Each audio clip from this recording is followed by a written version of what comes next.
Okay, we're now live. Guys, we should be getting all of your notifications very soon, if not now. And when everyone has decided to enter the video, or as much of you as possible, I will begin talking about the various different topics in today's video. I sound like a proper YouTuber. So today I'm going to talk about quite a multitude of topics. Around 5 I want to get through. So just waiting until you guys are definitely here where you need to be. And yeah, so since the viewers are picking up a bit now, I just want to begin by saying thank you for following, sharing, liking, commenting. All of that support definitely doesn't go unnoticed. And I am trying to reply to as many of you as possible.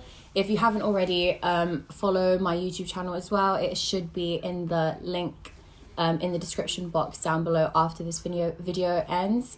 So feel free to follow that as well.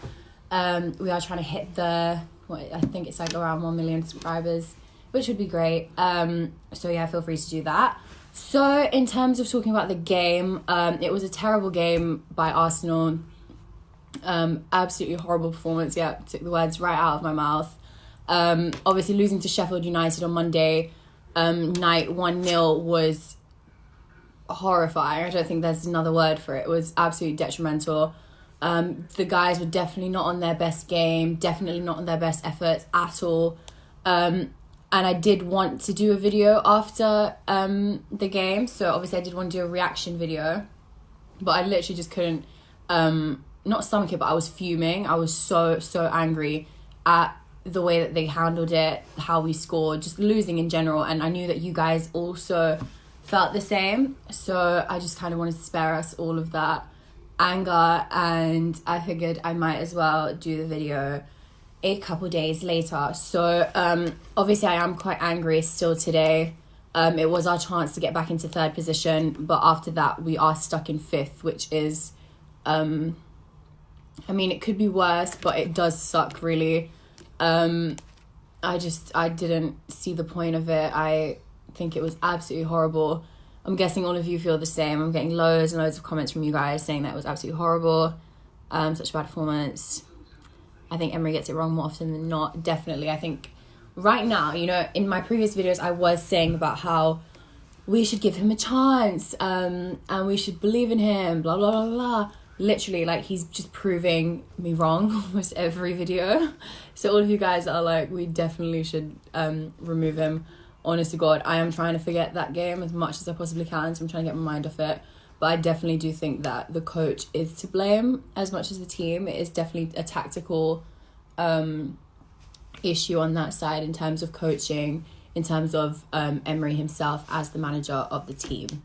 So in terms of the topics that I want to talk about, I've already sort of eased into the first topic, which is about the coach. So he did get it wrong yet again, and all of the players in essence weren't good enough, in my opinion, in that game. I definitely think there were loads of weak links, definitely weren't up to their usual playing standard, definitely not, and none of you guys can argue with me.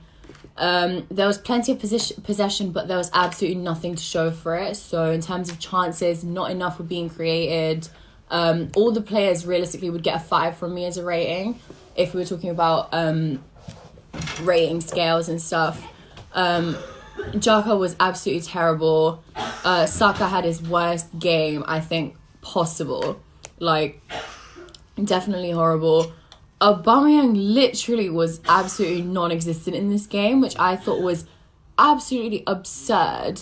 I thought it was completely mental, just because he's one of our strongest players. Definitely as a striker, definitely in attack, absolutely strong. And he was absolutely non-existent throughout the whole game. I think it was absolutely mind-blowing. Pepe was quite into it, so he did have quite a few good moments. But again, absolutely not good enough, in my opinion. Socrates and Louise, horrifying. Chambers was all over the place. Kolasinac was lost half the bloody time. Lacazette looked eager to get back into the game and into that rhythm.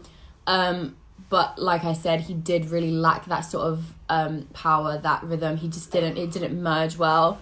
Martinelli also failed, I think, to debut onto the scene as soon as he came on. But overall, Emery, I think, made a really irrecoverable mistake when he started with Wilcock and Saka. I definitely think he should have gone with Ceballos from the start. I didn't see the point in having those two start the game. I think that was exactly where the tip-off went. I think that's where things completely went wrong, completely fucked up. Sorry, excuse my language, I'm getting really annoyed now.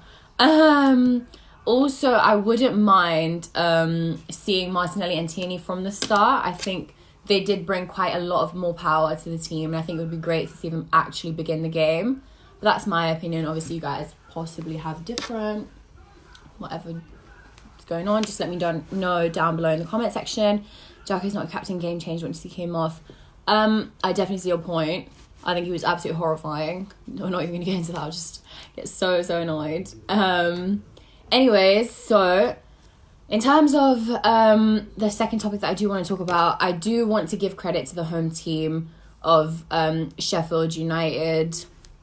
So Chris Wilder again showed that his team is not going to lose easily at home. And essentially, did you guys see this? Their team was really strong physically. In essence, I feel like they just made our team look like complete babies. But that's my opinion personally. I mean, Sheffield United were absolutely rock solid. Like, literally, no one could get past them. Emery out, take Jacko Colasinetsuis and Socrates with you. That would be great. But like I was saying, Sheffield does have the best record for goals conceded, joint top with Liverpool. So they've only conceded 7 goals in 9 games so far. But compare that to Arsenal's 12 goals in 9 games. Arsenal midfield really needs a shake-up, and I think that's so overdue. And I think it will really benefit the team. I definitely think that we should sort of look into that. Do you know what I mean? Our team just came out looking like absolute children after this game. I was absolutely mortified. I just went looking at the other team and I was like, bloody hell, like, should we change? So I think that starting the midfield trio lacked technique. Clearly there was absolutely no plan B, which I think is also somewhere that they went wrong. I mean, if you can see that the game isn't going out the way that you expected, I would expect a plan B, if you know what I mean. But in this one, I definitely saw absolutely no plan B, absolutely no way to even possibly change the damage and try and win the game. Absolutely none of that. So in essence, I don't feel like the game actually ever turned up. Babies, definite babies. So obviously Arsenal never really had the chance to play quick passes and smooth counter-attacks. So in terms of that, the coach definitely should have a plan B when it's, as it should be required, simply when the game doesn't open up the way that you feel like it would. That's what I would do anyway. If you guys disagree with that, just let me know down below. In terms of the third topic that I do want to talk about, so all of you guys have just joined. Thank you for subscribing, liking, watching, all of it. And you guys will get direct links to my YouTube channel in the description box when this video is over. So right now we've just spoken about how badly Monday's game went, all of that stuff. And I will get on to every other topic that I have written down now. So in terms of referees, do you guys think that we should blame the referees? I mean, some fans were saying that we were robbed of 2 penalties. And I mean, take it or not, when we're awarded with penalties, that is almost, to me, I feel like that's so easy to get that goal, because you can immediately think, right, the goal is literally all mine. And I feel like it just gives the players a little bit more confidence. I mean, bear in mind that everybody else is watching you. But most fans do think that we were robbed.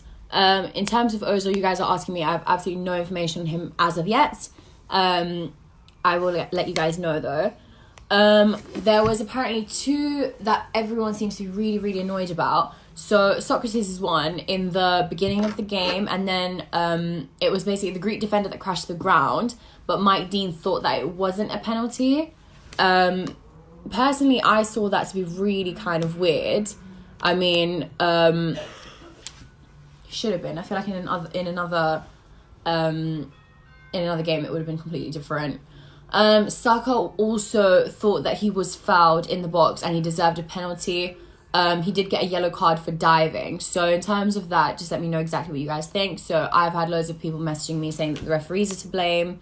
And obviously, should we complain about these penalties to the referee or not? Or are you one of those people that think, okay, you know what, the referees are out there, they're doing their job. If they say no, it's no. If they say yes, it's yes. So it doesn't really give us a right to complain.